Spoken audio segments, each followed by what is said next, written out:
ఇప్పుడు ఈ పైనున్న వీడియో చూశారు కదా! బాగా స్ప్రెడ్ అయితుంది. ఒక స్టూడెంటు ఒక సార్‌ని కొట్టడం అనేది చాలా తప్పు అని చాలామంది ఈ వీడియోని బాగా స్ప్రెడ్ చేశారు. ఇక్కడ విషయం ఏందంటే, విషయం ఎవ్వరికీ అక్కడ ఏం జరిగిందో తెలవదు. ఎందుకంటే నేను ఒక కారణం చెప్తా. 2, 3 వీడియోలు చూశాను నేను. ఒకరేమో ఆ పిల్లవాడు గంజాయి, సిగరెట్ తాగుతుంటే ఆ మాస్టర్ చూశారని కంప్లెయింట్ ఇచ్చారని చెప్పేసి ఆ యువకుడు ఆహ్, ఆ సార్‌తో గొడవ పడి అలా కొట్టాడని అంటుండు. నేను ఇంకో వీడియో కూడా చూసాను. ఆ వీడియో ఏంటో తెలుసా? ఆ సారు మా అమ్మని తిట్టిండు. నేను అందుకే కొట్టా అని ఆ పిల్లవాడు అంటాడు. కానీ ఇక్కడ విషయం ఏందంటే తప్పు మాత్రం పిల్లవాంది. ఎందుకంటే చెప్పాలా? మనకి విద్య నేర్పిన గురువుని ఎప్పుడు మనం తిట్టడం కాదు, కొట్టడం కాదు, వాళ్ళ మీద ఎట్టి పరిస్థితి చెయ్యి లేపకూడదు.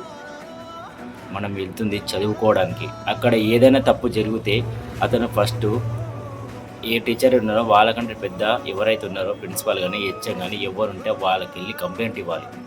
అది సంస్కారం. అంతేగాని ఎట్టి పరిస్థితిలో ఒక టీచర్‌ని తిట్టడానికి కూడా అధికారం లేదు వాళ్ళకి.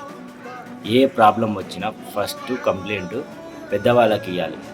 టీచర్స్ ఎవరున్నారో, ఇంకెవరెవరు ఉన్నారో వాళ్ళకివ్వాలి. అక్కడ కూడా ఏమైనా ప్రాబ్లమ్ ఉంటే ఖచ్చితంగా వాళ్ళ తల్లిదండ్రులకు చెప్పాలి. మీ తల్లిదండ్రులకు చెప్పిన తర్వాత అప్పుడు ఆ సమస్యని పరిష్కరించాలి. అంతేగాని నువ్వు రౌడీయిజం లాగా నా వెనకాల వాళ్ళున్నారు, వీళ్ళున్నారు అని చెప్పేసి నీ ఇష్టం వచ్చినట్టు ఎవరిని పడితే వాళ్ళని కొడితే నీ వెనక ఎవరంటే వాళ్ళు వస్తారనే నీకు ధైర్యం.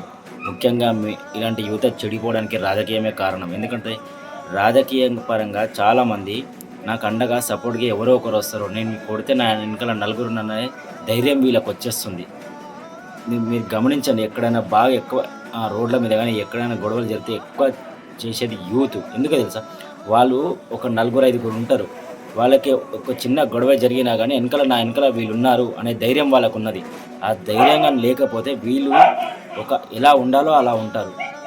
ఎలాంటి పరిస్థితుల్లో గానీ, ఎట్టి పరిస్థితుల్లో గానీ వీళ్ళకి ఏదో ఒక ధైర్యం వీళ్ళ వెనకాల ఉన్నదనే ధైర్యమే గానీ, వీళ్ళు చేసే ప్రతి విషయం వెనకాల ఆ ధైర్యం గాని కోల్పోతే, ఈ రాజకీయంగా గానీ, వాళ్ళకి గానీ సపోర్ట్ గానీ లేకపోతే వీళ్ళు ఏం చేయలేరు. అప్పుడు వాళ్ళ ధైర్యం అనేది నశిస్తది. వీళ్ళు రాజకీయంగా తిరిగినంత వరకు ఇలాంటి యువత తయారవుతూనే ఉంటది. ఎందుకంటే వీళ్ళకి ఏది కావాలంటే అది వాళ్ళు ఇవ్వడానికి సిద్ధంగా ఉన్నారు. ఇలాంటి యువతను చాలామంది అంటే చాలామంది వాడుకుంటున్నారు. అది వాళ్ళకి అర్థం కావట్లేదు. వీళ్ళు గంజాయికి, మత్తుకి, సిగరెట్‌కి దేనికంటే దానికి బానిసత్వం అయిపోతారు. దానికి బానిసత్వమై కూడా వాళ్ళు ఏం చేస్తున్నారో కూడా వాళ్ళకి అర్థం అవ్వట్లేదు. దయచేసి ఒక్క విషయం మాత్రం చెప్తున్నా.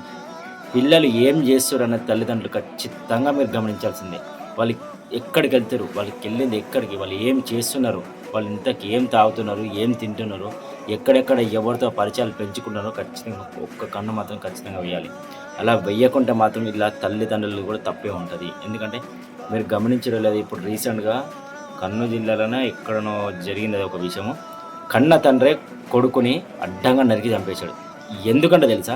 ఆ కొడుకు గంజాయి మత్తుకి, మందుకి, సిగరెట్‌లకి అలవాటయిపోయి ఇంట్లో గొడవలు చేస్తుండంట. ఎంతో నచ్చజెప్పిరంట. కానీ ఆ పిల్లాడు ఇంటలేడని చెప్పేసి ఆ తండ్రే ఆ కొడుకుని చంపేశాడు. అంటే దీనికి కారణం ఏంటిది? మనం ఎప్పుడైతే పిల్లలని మనం జాగ్రత్తగా కంటికి రెప్పలాగా వాళ్ళని గమనిస్తున్నామో అప్పుడు ఇలాంటివి జరగకుండా ఉంటాయి. లేదు నా పిల్లవాడు మంచిగానే స్కూల్ పోతుండు, మంచిగానే కాలేజ్ పోతున్నాడు నువ్వనుకుంటే సరిపోదు. నువ్వు అలా అనుకుంటే సరిపోదండి. మీరు ఎట్టి పరిస్థితిలో వాళ్ళ మీద కన్నుంచాలి. మీకెంత పనైనా ఉండొచ్చు. మీకెంత పనైనా 100 పనులుండొచ్చు. పిల్లల మీద ఖచ్చితంగా మీ కన్ను ఉండాల్సిందే. లేదంటే మీరు చేతులెత్తాల్సిందే.